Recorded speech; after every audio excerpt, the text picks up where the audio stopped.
In the quaint village of Chipping Norton, a bride in shimmering white lace steps toward the altar, her heart racing with love, until she vanishes in a heartbeat, leaving gasps and whispers in her wake.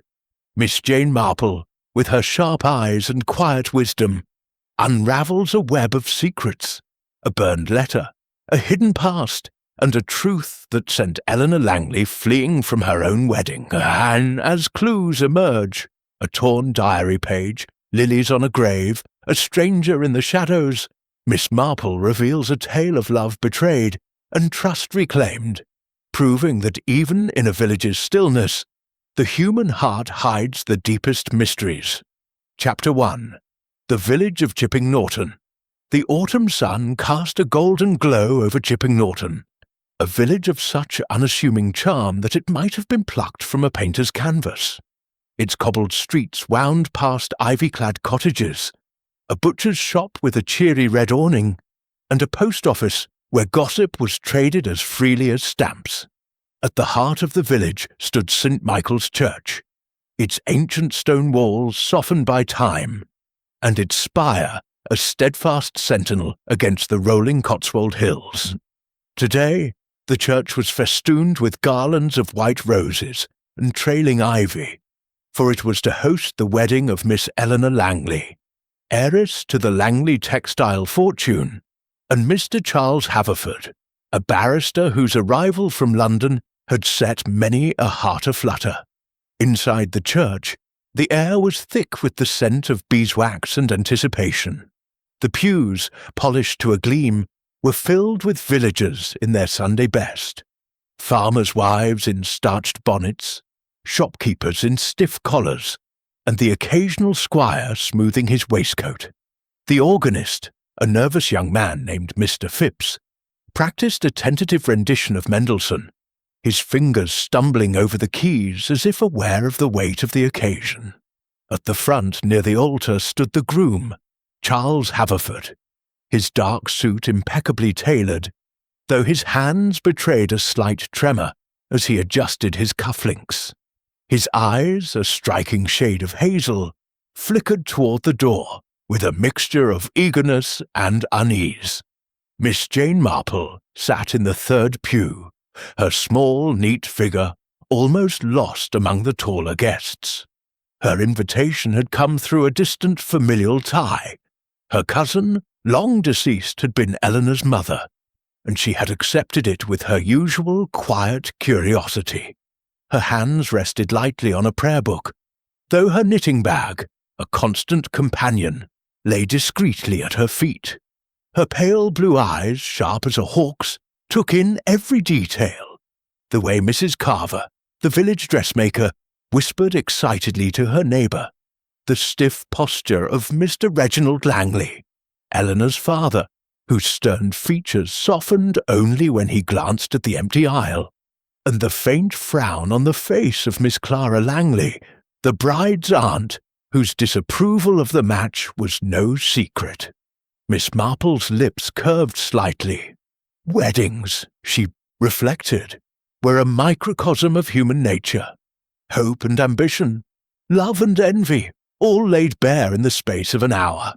She had seen many in her time, and each had its own story, often more complex than the vows suggested. This one, she sensed, was no exception. The organ struck a triumphant chord, and the congregation rose as one. Eleanor Langley appeared at the church door, a vision in white lace, her veil shimmering like gossamer in the sunlight. Her arm rested lightly on her father's, and her steps were measured, though Miss Marple noted a certain rigidity in her posture, as if she were steeling herself. The bride's face, partially obscured by the veil, was pale, her lips pressed into a tight line. As she reached the altar, the congregation held its breath, waiting for the moment when she would lift her veil and face her groom. But that moment never came. Eleanor's hand, clutching her bouquet of lilies, trembled violently. Her eyes, wide and dark, darted toward Charles, then away, as if seeing something beyond him. A murmur rippled through the pews as she swayed, her father reaching to steady her. Then, with a suddenness that sent a gasp through the church. She turned, her veil billowing like a sail, and fled down the aisle. Her footsteps echoed on the stone floor, and the heavy oak doors groaned as she pushed through them, vanishing into the bright autumn day. For a moment, silence reigned. Then chaos erupted, cries of shock, hurried whispers, and the clatter of hymnals as guests stood to peer after her. Charles Haverford took a step forward, his face strained of colour, his mouth forming a silent question. Mr. Langley, his expression thunderous, strode after his daughter, calling her name. Miss Clara Langley clutched her prayer book, her lips pursed in a way that suggested she was not entirely surprised. Miss Marple remained seated, her hands still folded over her prayer book. Her eyes, however, gleamed with interest.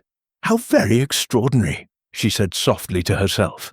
She had seen nervous brides before, but this was no mere case of jitters. Eleanor Langley had run with purpose, as if propelled by something more than fear.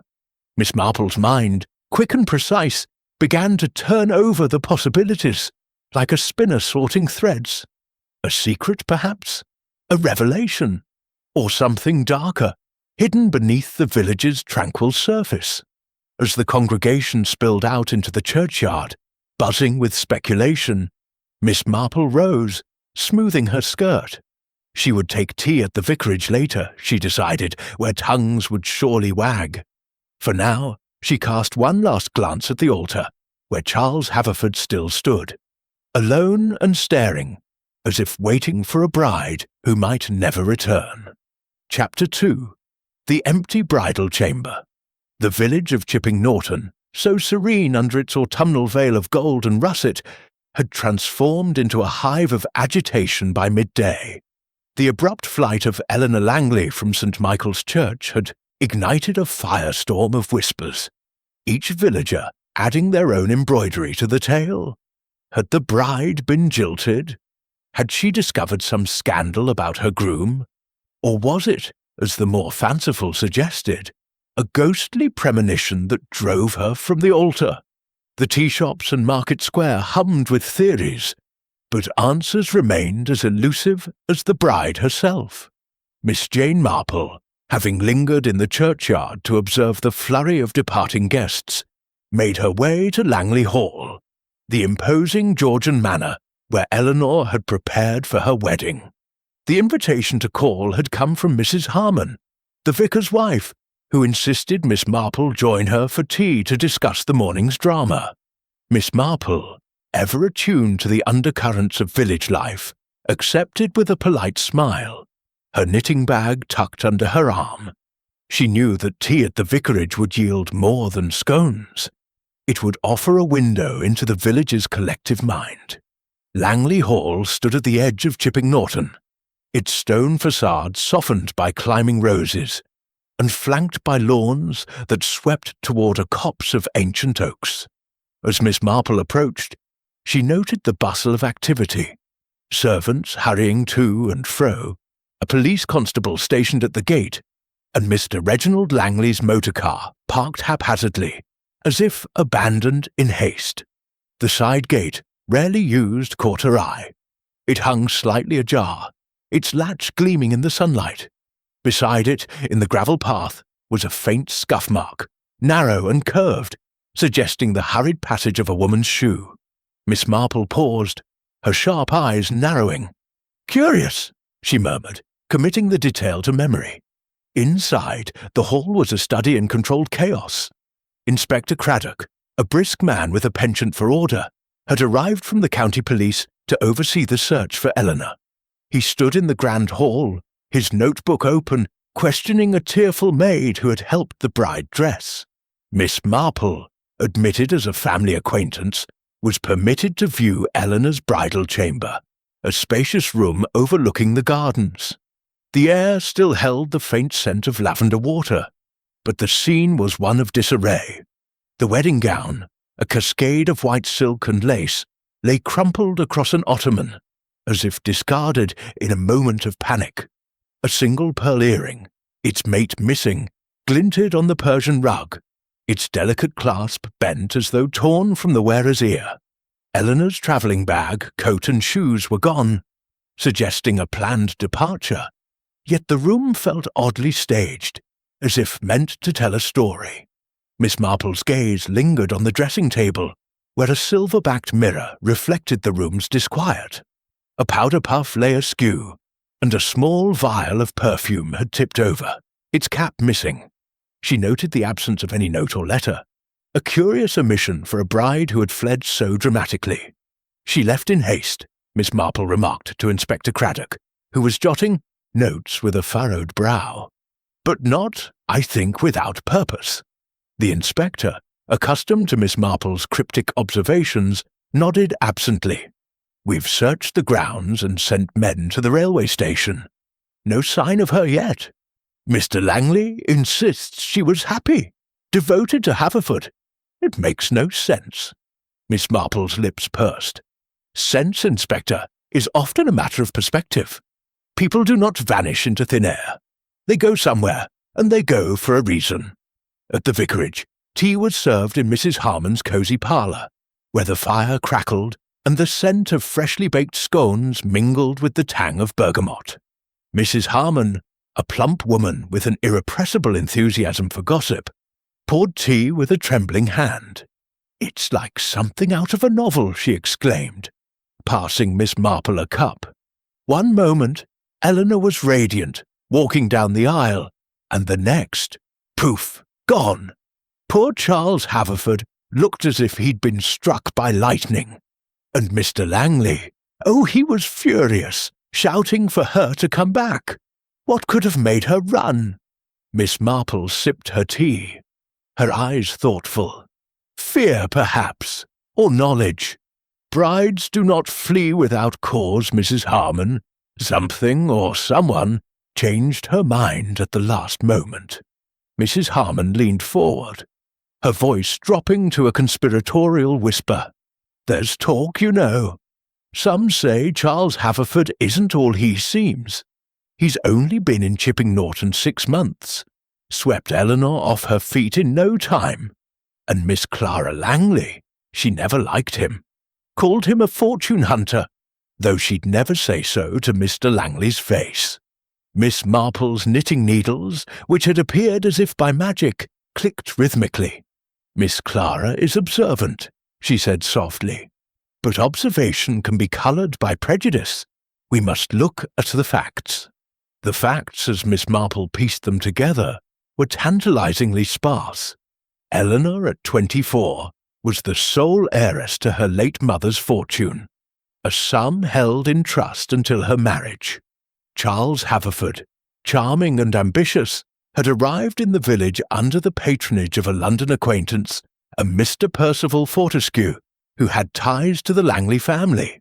Their courtship had been swift, almost breathless, culminating in today's ill-fated ceremony. Yet something had shattered Eleanor's resolve at the altar. Something, Miss Marple suspected, that had reached her in the final hours. As tea drew to a close, Miss Marple excused herself and took a leisurely walk back toward Langley Hall, her mind sifting through the morning's events. She recalled the expression on Charles Haverford's face as Eleanor fled, not just shock, but a flicker of guilt, quickly masked. And then there was the side gate, its latch undone, and the scuff mark in the gravel. She paused at the gate once more, noting a faint thread of white silk caught on a splinter of wood. It was too fine for a servant's garment, too delicate for anything but a bride's veil. Back at the hall, Miss Marple learned that the police had found no trace of Eleanor at the railway station, though a ticket clerk recalled a veiled woman inquiring about the London train. The woman had not boarded, however, and the trail ended there.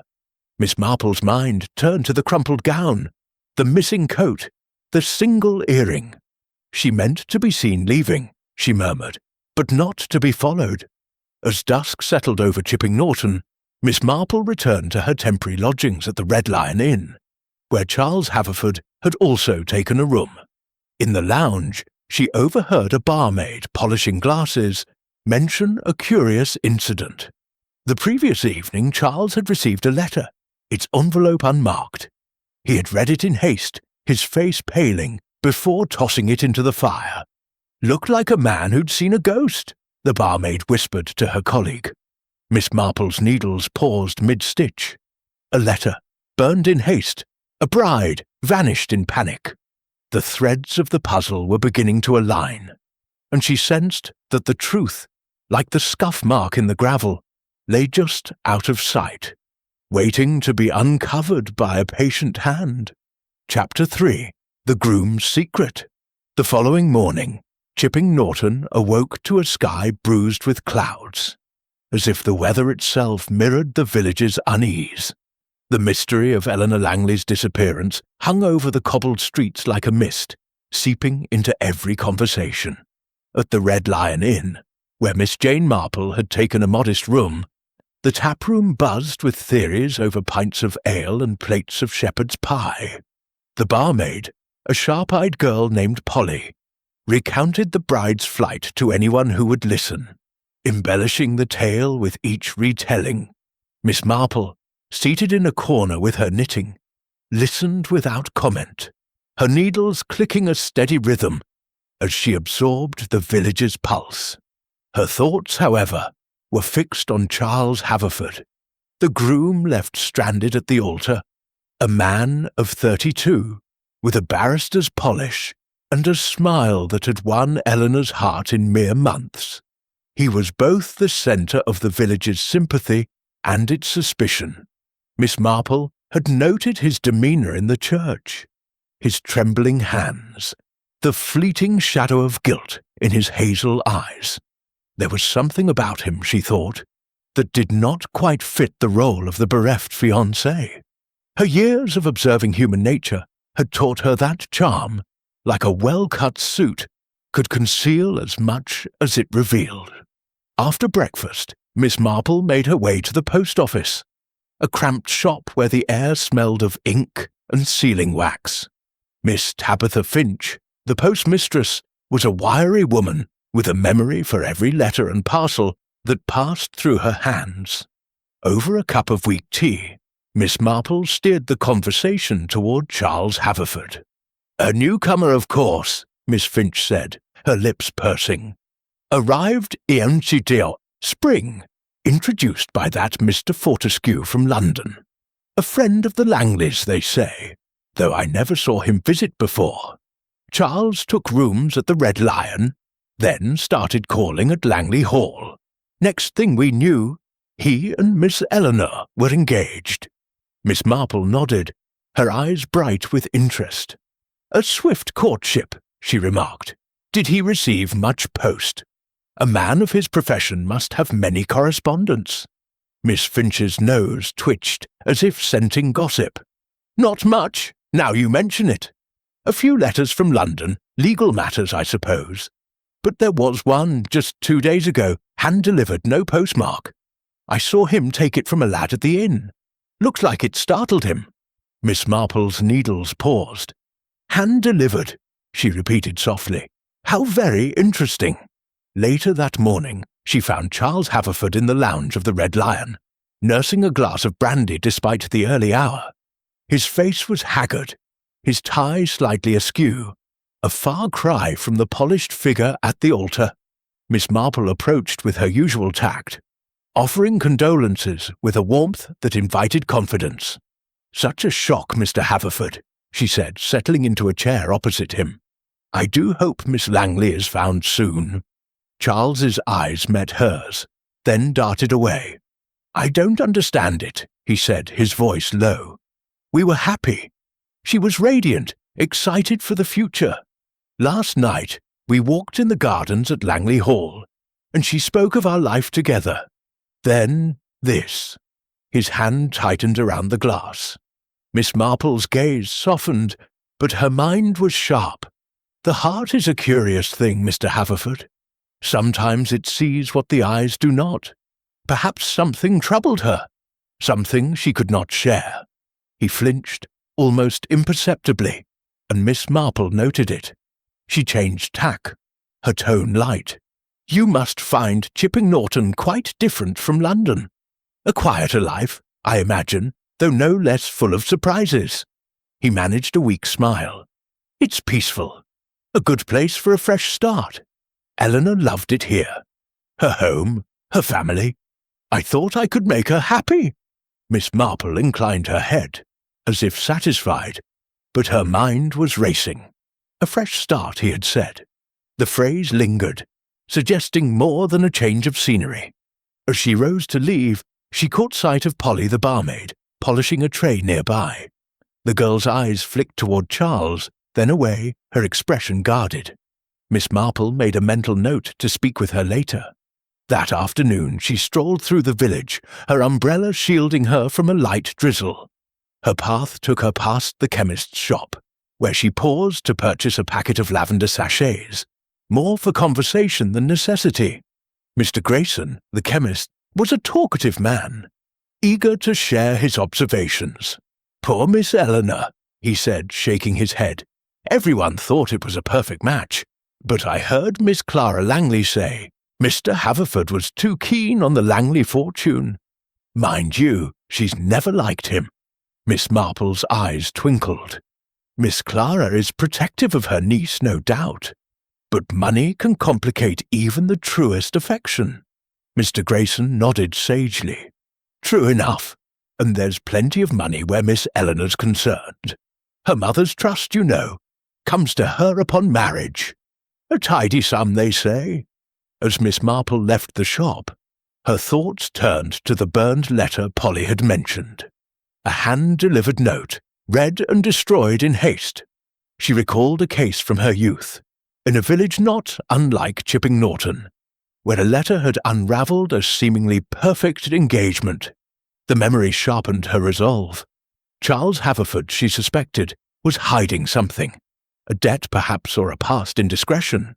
The letter, whatever its contents, had shaken him, and perhaps it had reached Eleanor as well. Returning to the Red Lion, Miss Marple found Polly alone in the tap-room sweeping the floor. With a gentle smile, she engaged the girl in conversation, praising the inn's hospitality. "You must see all sorts come through here," Miss Marple said. "Mr. Haverford, for instance, he seems a man with much on his mind." Polly hesitated, then lowered her voice. "He's been jumpy, ma'am, ever since that letter came, the day before the wedding.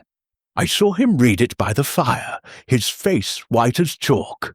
Then he burned it, quick as you like, muttering something about no way out. I didn't catch it all, but he looked proper shaken." Miss Marple's needles, which had resumed their rhythm, stilled for a moment. "No way out," she repeated softly. "How very telling." As evening fell, Miss Marple sat by her window, knitting a pale pink shawl. Her mind sifted through the day's gleanings. Charles's swift courtship, the hand-delivered letter, his guarded demeanour. She thought of Eleanor fleeing the altar with a look of desperate resolve. The two were connected, she was certain, by a thread of truth that lay just beyond her grasp. "A secret?" she murmured, her eyes bright. "And secrets, like stitches, have a way of coming undone." Chapter 4. The Shadow of the Past.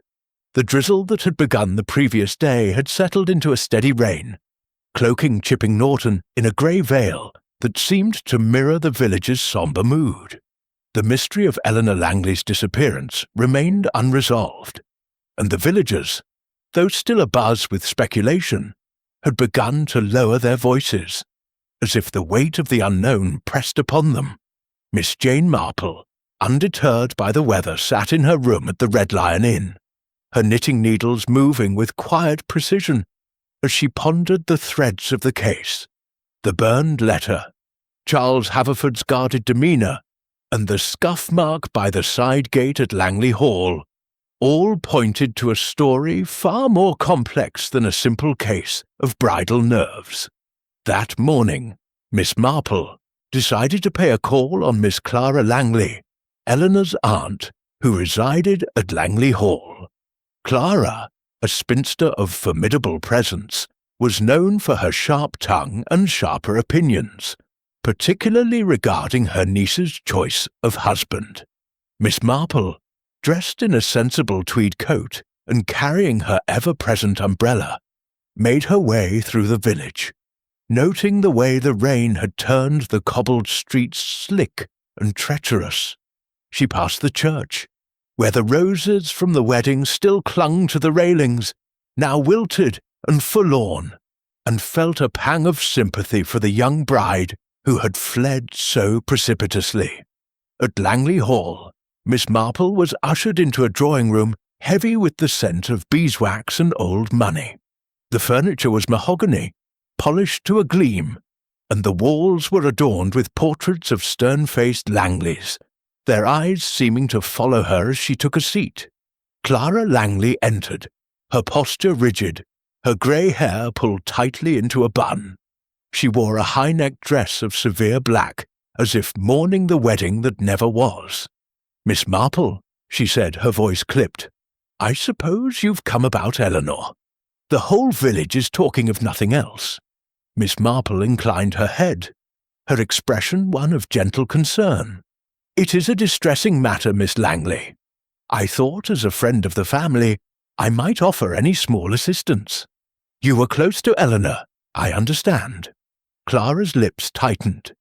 "As close as one can be to a girl who's been swept away by romantic notions. I warned her about that Haverford fellow from the start. Too smooth, too eager. A man like that doesn't court a girl like Eleanor for love alone." Miss Marple's eyes twinkled faintly. "You suspect his motives, then?" Clara leaned forward, her voice dropping. Eleanor's mother left her a fortune, held in trust until her marriage. A considerable sum, enough to tempt any man with debts or ambitions. Charles Haverford struck me as both. He came here with nothing but a letter of introduction from some London acquaintance, and within months he had Eleanor eating out of his hand. I told Reginald, her father, it was too fast, but he wouldn't listen. Said Charles was a fine match, a barrister with prospects. Miss Marple nodded, her hands folded neatly over her knitting bag. A fortune can indeed complicate matters. Was Eleanor aware of the trust's conditions? "Oh, yes," Clara replied, her tone bitter. "She knew it would be hers upon marriage. I think that's why she hesitated at times. She loved Charles, or thought she did, but she's no fool. She sensed something amiss, though she never said what." Miss Marple's mind turned to the burned letter, its contents unknown, but clearly significant. Did Eleanor ever mention receiving any troubling news? A letter, perhaps, or a conversation that unsettled her? Clara frowned, her fingers twisting a lace handkerchief.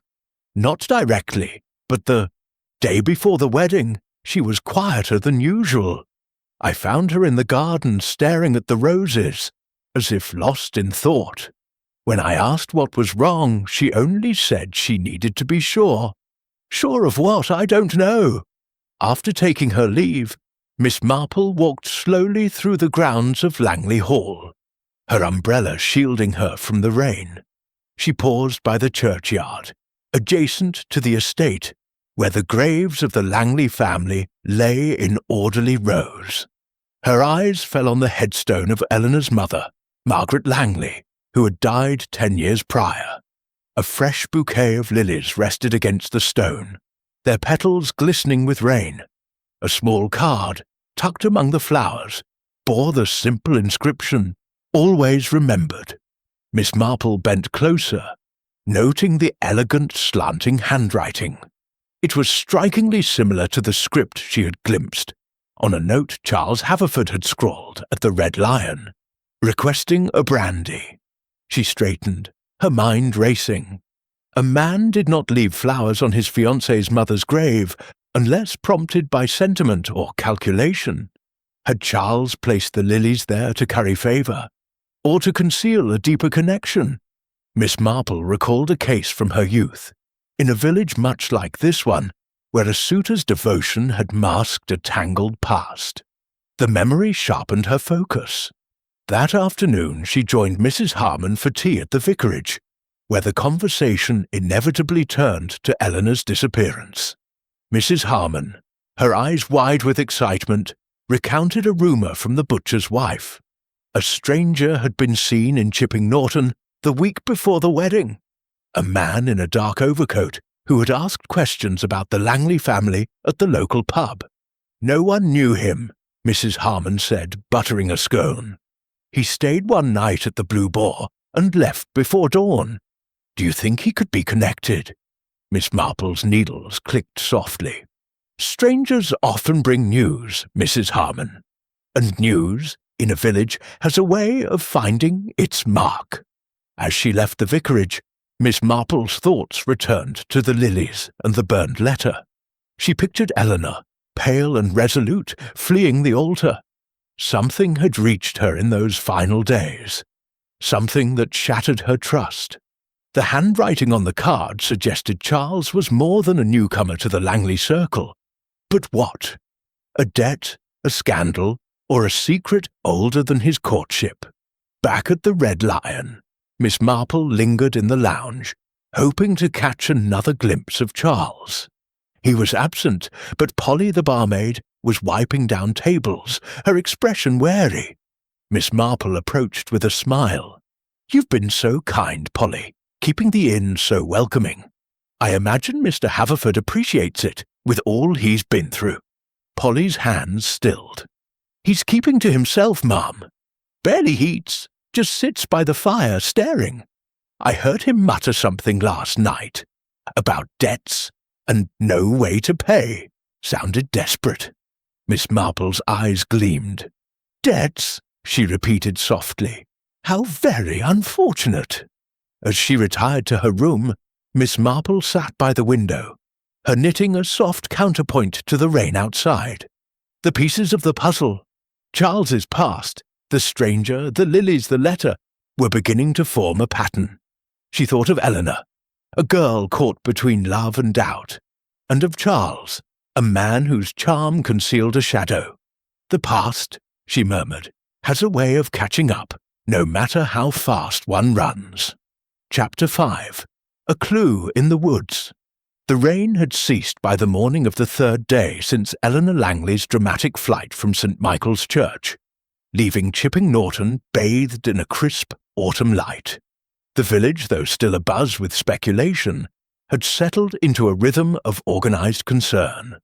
Search parties, led by Inspector Craddock, combed the fields and hedgerows, while villagers exchanged hushed theories over garden fences, and in the queue at the baker's. Miss Jane Marple, however, preferred a quieter approach. She sat in the lounge of the Red Lion Inn, her knitting needles moving with their usual precision, her mind sifting through the fragments of the mystery, the burned letter, the lilies on Margaret Langley's grave, and the scuff mark by the side gate of Langley Hall. Each, she felt, was a stitch in a pattern yet to be fully revealed. After a modest breakfast of tea and toast, Miss Marple decided to explore the grounds of Langley Hall herself. She was not one for strenuous walks, but her sharp eyes and keen intuition often led her to clues others overlooked. Dressed in her sensible tweed coat and sturdy shoes, she set out, her umbrella tucked under her arm, as a precaution against the fickle weather. Her destination was the path leading from the side gate, where she had previously noted the scuff mark and the thread of white silk. She had a suspicion that Eleanor's escape, though theatrical, had been carefully considered, and the path might hold answers.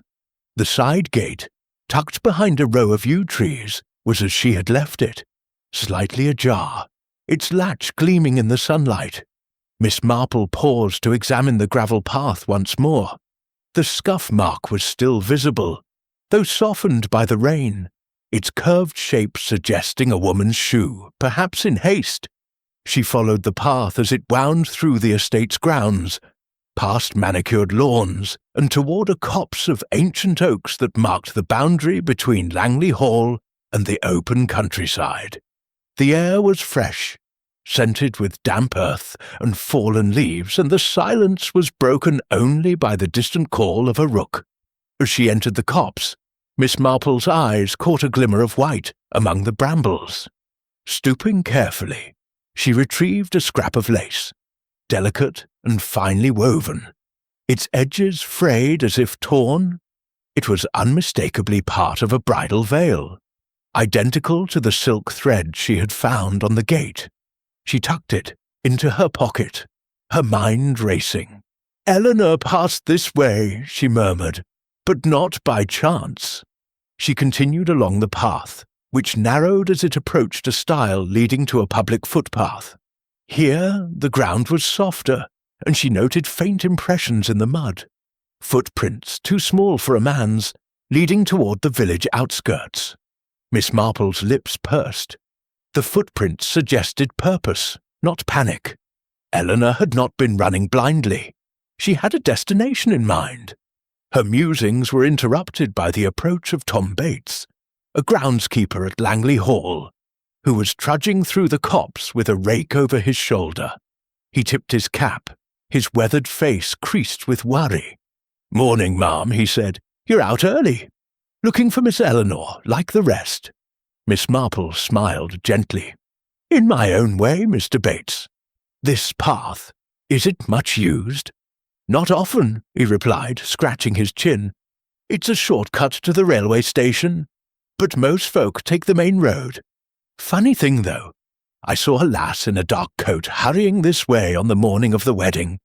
Couldn't see her face, but she was moving quick, like she didn't want to be seen."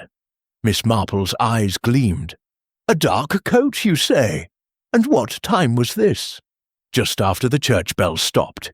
10 o'clock, maybe. I thought it odd, what with the wedding and all." Thanking him, Miss Marple made her way to the railway station, a small brick building at the edge of Chipping Norton. The station master, Mr. Wilkins, was a portly man with a fondness for gossip, and he was eager to share what he knew. A young woman came here that morning," he said, leaning over the ticket counter. "Wore a heavy veil, couldn't see her face proper. Asked for a ticket to London, paid in cash. But here's the thing, she never boarded the train. I watched the platform myself, and she was gone before it left." Miss Marple's needles, which she had produced to keep her hands busy, paused mid-stitch. "She bought a ticket but did not travel," she said softly. "How very deliberate." Returning to the village, Miss Marple called on Inspector Craddock, who was coordinating the search from the police station. She shared her findings, the lace, the footprints, the groundskeeper's sighting, and the station master's account. "It seems to me, Inspector," she said, her voice mild, "that Miss Langley wished to create the impression of flight. She was seen, she bought a ticket, yet she did not leave. She's still nearby, I think, but hidden." Craddock rubbed his temples, his frustration evident. "But why, Miss Marple? If she wanted to end the engagement, why not say so? Why this charade?" Miss Marple's eyes twinkled. "Sometimes, Inspector, a charade is the only way to protect oneself, or to expose another. Eleanor knew something that made her run. We must find out what." That afternoon, Miss Marple took tea with Mrs. Harmon at the vicarage, where the conversation turned, as ever, to the missing bride. Mrs. Harmon, her eyes bright with curiosity, recounted a fresh rumour. A villager had seen a woman in a dark coat slipping into a cottage on the edge of Chipping Norton, one belonging to a retired schoolmistress, Miss Emily Price. "Could it be Eleanor?" Mrs. Harmon asked, her voice hushed. "Hiding in plain sight?" Miss Marple sipped her tea, her mind turning to the schoolmistress. Miss Price, she recalled, had been Eleanor's governess years ago, a trusted figure from her childhood. "A safe haven," she murmured, "a place to think, to plan."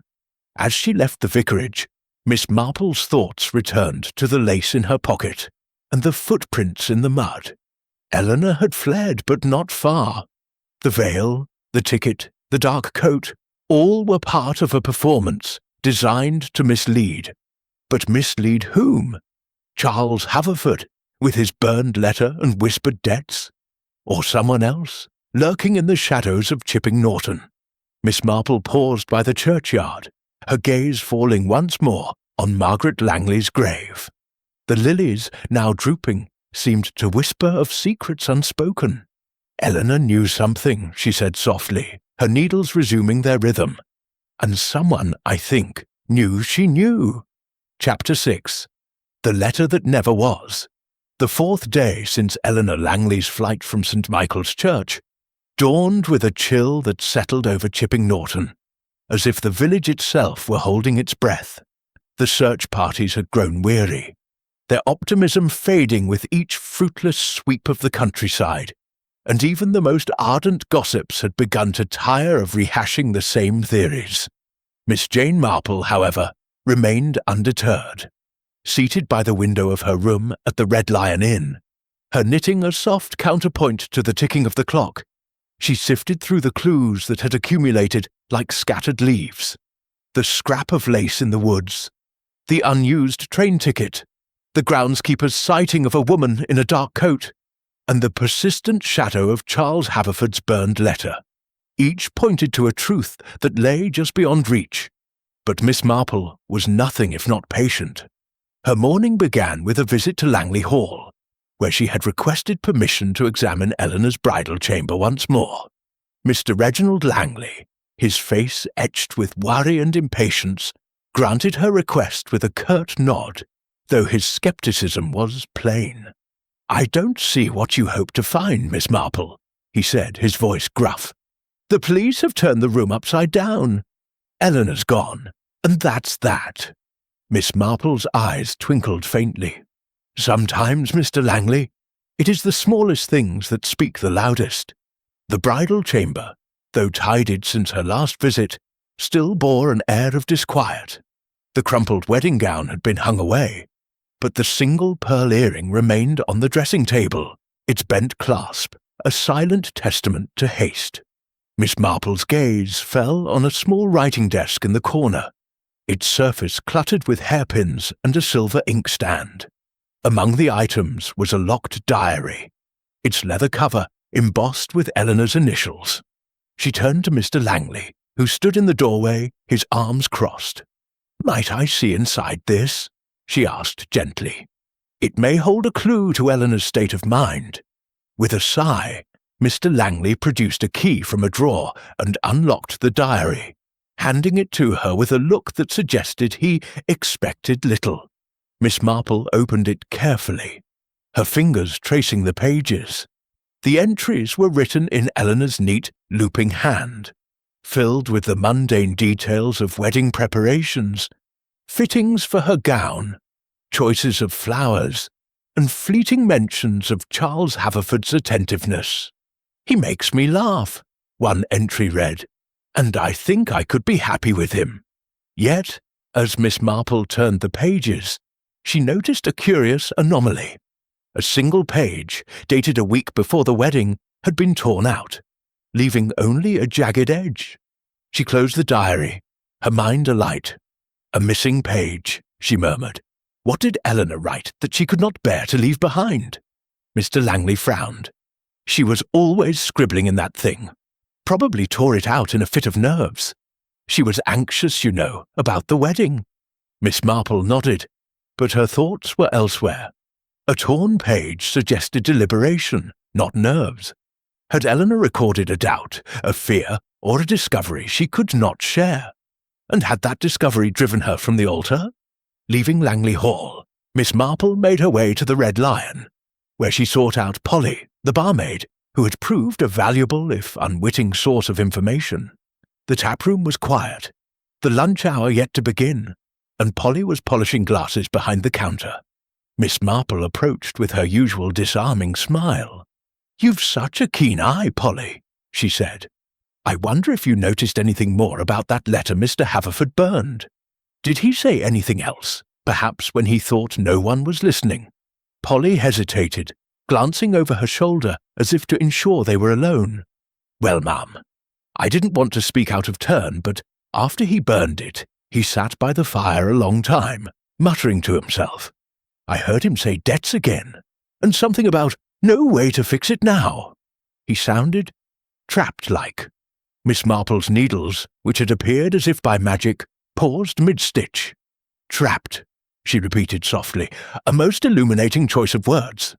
Her next stop was the post office, where Miss Tabitha Finch was sorting letters with her usual brisk efficiency. Miss Marple, under the pretence of inquiring about a parcel, steered the conversation toward Charles Haverford's correspondence. "I suppose a man like Mr. Haverford receives many letters," she said casually. "Legal matters, no doubt." Miss Finch's eyes narrowed, sensing an opportunity to share her knowledge. "Not as many as you'd think. Most of his post came from London. But that letter, the one he burned, I reckon, was different. The lad who delivered it said it came from a man in a dark overcoat, not a local.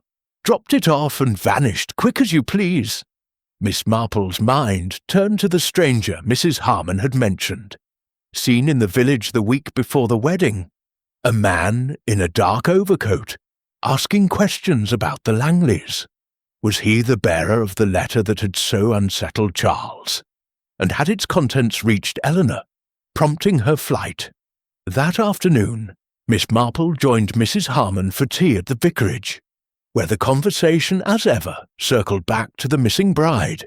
Mrs. Harmon, her cheeks flushed with excitement, shared a new tidbit. Miss Emily Price, the retired schoolmistress, had been seen buying extra provisions at the grocer's. Unusual for a woman who lived alone. "Do you think Eleanor might be with her?" Mrs. Harmon asked, her eyes wide. "They were close, you know, when Eleanor was a girl." Miss Marple sipped her tea, her expression thoughtful. "A trusted friend is a natural refuge," she said, "but we must ask why Eleanor needed one." As evening fell, Miss Marple sat by her window, her knitting a soft rhythm in the quiet. She thought of the torn diary page, the burned letter, and the stranger in the dark overcoat. They formed a triangle of intent, with Eleanor at its centre. She recalled a case from years ago, in a village not unlike Chipping Norton, where a young woman had fled her wedding after discovering her fiancé's secret, a marriage, long concealed, that threatened her future. Eleanor knew something, Miss Marple murmured, her eyes gleaming. Something she could not face at the altar, but could not ignore. The pattern was becoming clearer, but one piece remained missing. Had the letter reached Eleanor? Or had she learned of its contents another way? And what truth was so devastating that it sent her running, not to London, but to a hidden corner of Chipping Norton? Miss Marple's needles resumed their dance, each stitch a step closer to the truth. Chapter 7. The Truth at the Altar. The fifth morning since Eleanor Langley's disappearance broke with a fragile sunlight that filtered through the mist hanging over Chipping Norton. The village, though still gripped by curiosity, had begun to settle into a resigned acceptance that the mystery might remain unsolved. Search parties had dwindled, and Inspector Craddock's frustration was palpable as he sifted through reports that led nowhere. Miss Jane Marple, however, felt a quiet certainty that the truth was near. Her knitting, spread across her lap in the Red Lion Inn's lounge, was nearly complete. A pale pink shawl, its intricate pattern mirroring the threads of the case she was unravelling. The torn diary page, the burned letter, the stranger in the dark overcoat, and the lilies on Margaret Langley's grave, all pointed to a secret that had driven Eleanor from the altar. Today Miss Marple resolved to confront the heart of the matter. She began her day with a visit to St. Michael's Church, where the air still held the faint scent of wilted roses from the aborted wedding. The church was empty save for Charles Haverford, who stood alone near the altar, his shoulders slumped, his gaze fixed on the spot where Eleanor had stood before her flight. His face, pale and drawn, bore the weight of sleepless nights. Miss Marple approached with her characteristic blend of gentleness and purpose, her umbrella tucked under her arm despite the clearing skies. "Mr. Haverford," she said softly, "might I have a word? I believe we are close to understanding what happened to Miss Langley." Charles started. his hazel eyes meeting hers with a mix of wariness and exhaustion. "Miss Marple," he said, his voice hoarse, "I've told the police everything I know. Eleanor loved me. I can't fathom why she ran." Miss Marple settled onto a pew, her hands resting lightly on her knitting bag. "Love is a powerful force, Mr. Haverford, but so is truth. I think Eleanor discovered something about you, something that made her doubt not her heart but your honesty. A letter perhaps delivered just before the wedding, revealing a part of your past you had hoped to keep hidden." His face drained of what little colour remained, and he sank onto the pew opposite her, his hands clasped tightly. "You know about the letter," he whispered, more to himself than to her. Miss Marple's eyes were kind but unrelenting. "I know it unsettled you, and I suspect it reached Eleanor as well. Was it about debts, Mr. Haverford? Or something more personal? A secret from your life in London?" For a moment, silence hung between them, broken only by the distant coo of a pigeon outside. Then Charles's shoulders slumped, and he buried his face in his hands. "It was a mistake," he said, his voice breaking. "Years ago, in London, I was married. A foolish, hasty marriage to a woman I barely knew. It ended quietly, annulled within months, and I thought it was behind me. I never told Eleanor. I couldn't bear to. But the day before the wedding, a letter came from someone who knew. It threatened to expose me unless I paid. I burned it, hoping to bury the past. But Eleanor, she found out." Miss Marple nodded, her expression unsurprised. "She confronted you, didn't she?" He nodded, his eyes glistening. "That night, in the garden at Langley Hall. She'd received a note slipped under her door, hinting at my past. She asked me outright, and I couldn't lie. I admitted it, the marriage, the annulment, the shame of it. She said she needed time to think, to be sure she could trust me. I begged her to forgive me, but the next morning, at the altar—" His voice trailed off, and he gestured helplessly toward the empty space where Eleanor had stood. Miss Marple's needles, which had appeared as if by habit, clicked softly. "She ran to protect herself," she said, "not from danger, but from a decision she was not ready to make." Charles looked at her, his expression pleading. "I love her, Miss Marple. I never meant to hurt her. Where is she? Do you know?" Miss Marple's gaze softened, but she did not answer directly. Instead, she rose, smoothing her skirt. "Thank you, Mr. Haverford. You've been most helpful." Her next destination was the police station, where she found Inspector Craddock poring over a map of the surrounding countryside. She shared Charles's confession and her own suspicions about Eleanor's whereabouts, prompted by Mrs. Harmon's mention of Miss Emily Price's cottage. "I believe, Inspector," she said, "that Eleanor is hiding with her former governess, Miss Price. It's a place of safety, where she could reflect on what she'd learned about Mr. Haverford." Craddock, though sceptical, agreed to investigate. Accompanied by Miss Marple, he drove to the cottage on the edge of Chipping Norton, a modest dwelling with ivy-covered walls and a neat garden. Miss Price, a wiry woman with grey hair and a gentle demeanour, answered the door, her expression guarded. After a brief exchange, she admitted them to a small parlour, where Eleanor Langley sat by the fire, her face pale but composed. She wore a simple grey dress, a far cry from her bridal gown, and her eyes held a mixture of relief and apprehension. "Eleanor," Miss Marple said gently, "you've caused quite a stir, but I think I understand why you ran." Eleanor's lips trembled. "I couldn't marry him, not after what I learned. He lied to me, Miss Marple, about his past, about who he was. I needed time to think, to decide what to do. Miss Price took me in. No questions asked." Miss Marple nodded. "You staged your flight, the veil in the woods, the ticket to London, to give yourself time, didn't you?" Eleanor nodded, tears welling.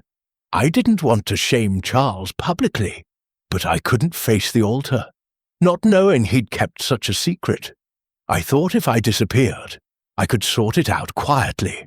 Craddock, his notebook open, looked from Eleanor to Miss Marple, his exasperation tempered by admiration. "You've solved it, Miss Marple. But what about the letter? Who sent it?" Miss Marple's eyes twinkled. "That, Inspector, is a question for another day. For now, we have our bride." As they left the cottage, Eleanor promised to return to Langley Hall, her decision about Charles still unresolved. Miss Marple, walking back to the village, reflected on the fragility of trust. The letter, she suspected, had come from someone with knowledge of Charles's past. Perhaps the stranger in the dark overcoat, perhaps another with a grudge. But for now, the truth at the altar had been laid bare, and that was enough. Chapter 8. The Quiet Return. The 6th day since Eleanor Langley's dramatic flight from St. Michael's Church dawned with a soft clarity, the mist over Chipping Norton lifting to reveal a sky of pale blue. The village, which had buzzed with fevered speculation for nearly a week, seemed to exhale as news of Eleanor's return began to spread. By mid-morning, the tea shops and Market Square were alive with murmurs, though the wilder theories of ghostly interventions and jilted lovers had given way to a more subdued curiosity. Miss Jane Marple, packing her modest suitcase at the Red Lion Inn, felt a quiet satisfaction. The puzzle of the vanishing bride had been solved, not through dramatic confrontation, but through the patient unravelling of human motives, as delicate and intricate as the stitches in her nearly completed pink shawl. Eleanor's reappearance at Langley Hall had been managed with discretion, thanks to Inspector Craddock's tact and Miss Marple's gentle guidance. The official story, circulated to quell gossip, was that Eleanor had suffered an attack of nerves and sought solitude with a trusted friend, Miss Emily Price. The villagers, eager for resolution, accepted this with nods and knowing smiles, though some, like Mrs. Harmon, suspected there was more to the tale. Miss Marple, true to her nature, offered no further details, even when pressed over tea at the vicarage. "Really, Miss Marple," Mrs. Harmon said, her eyes bright with curiosity as she poured a second cup, "you must know more than you're letting on. Was it Charles Haverford's fault? Did he drive her away?" Miss Marple's lips curved into a faint smile. "People are complex, Mrs. Harmon. They act from motives we cannot always see, but they are rarely as mysterious as we imagine. Eleanor needed time, and now she has it." Mrs. Harmon huffed, clearly unsatisfied, but Miss Marple's serene expression deflected further probing. The truth, as Miss Marple saw it, was a private matter between Eleanor and Charles, a wound of trust that might heal or might not, but which belonged to them alone. The burned letter, the torn diary page, the lilies on Margaret Langley's grave, all had pointed to Charles's concealed past, a brief marriage annulled years ago in London. Eleanor's discovery of this secret, delivered by an anonymous note, had shaken her faith, prompting her carefully staged flight. Yet she had chosen not to expose Charles publicly, a decision that spoke of both her pain and her dignity. Charles Haverford, his engagement quietly dissolved, had left Chipping Norton that morning, his suitcase packed and his face drawn with regret. Miss Marple had seen him at the railway station, his shoulders hunched as he boarded the train to London. She had not spoken to him, sensing he needed solitude as much as Eleanor had. The stranger in the dark overcoat, who had likely sent the fateful letter, remained a shadow, perhaps a creditor, perhaps a figure from Charles's past with a personal grudge. Miss Marple suspected his identity might never be known, but the letter's purpose had been fulfilled. It had brought the truth to light, however painfully. At Langley Hall, Eleanor faced her father and aunt with a composure that belied the turmoil of the past days. Miss Marple, invited to the hall to take her leave, found Eleanor in the drawing-room, her grey dress exchanged for a soft blue one that matched her eyes. "I owe you so much, Miss Marple," Eleanor said, her voice steady but quiet. You understood why I ran, when even I wasn't sure." Miss Marple's eyes twinkled. "My dear, we all need time to face difficult truths. You were wise to take it, and braver than you know." Mr. Reginald Langley, his stern demeanour softened by relief, shook Miss Marple's hand with uncharacteristic warmth. "You've done us a great service, Miss Marple. I don't know how you pieced it together, but I'm grateful."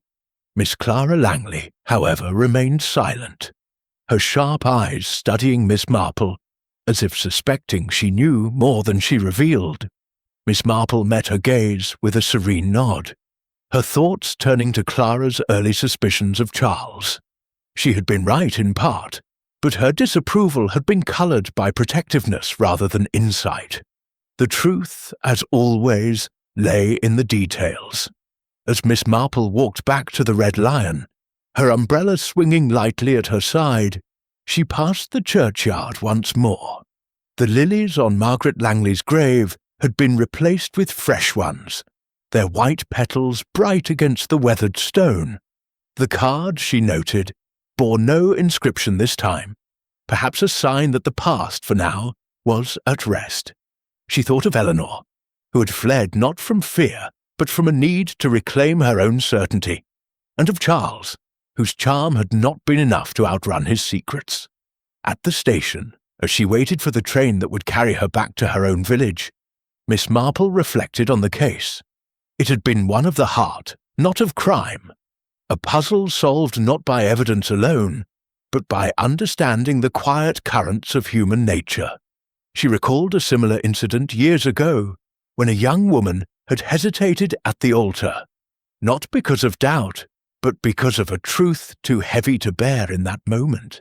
"People are so very predictable," she murmured, her eyes bright with amusement, "and yet so very surprising." The train whistle sounded, and Miss Marple boarded, her knitting bag tucked neatly beside her. As Chipping Norton receded into the distance, she opened her diary and made a brief note. A bride who vanished, but not lost. Truth, like a needle, finds its way. With that, she resumed her knitting, the soft click of her needles blending with the rhythm of the train, carrying her toward home and, no doubt, another puzzle waiting to be unravelled.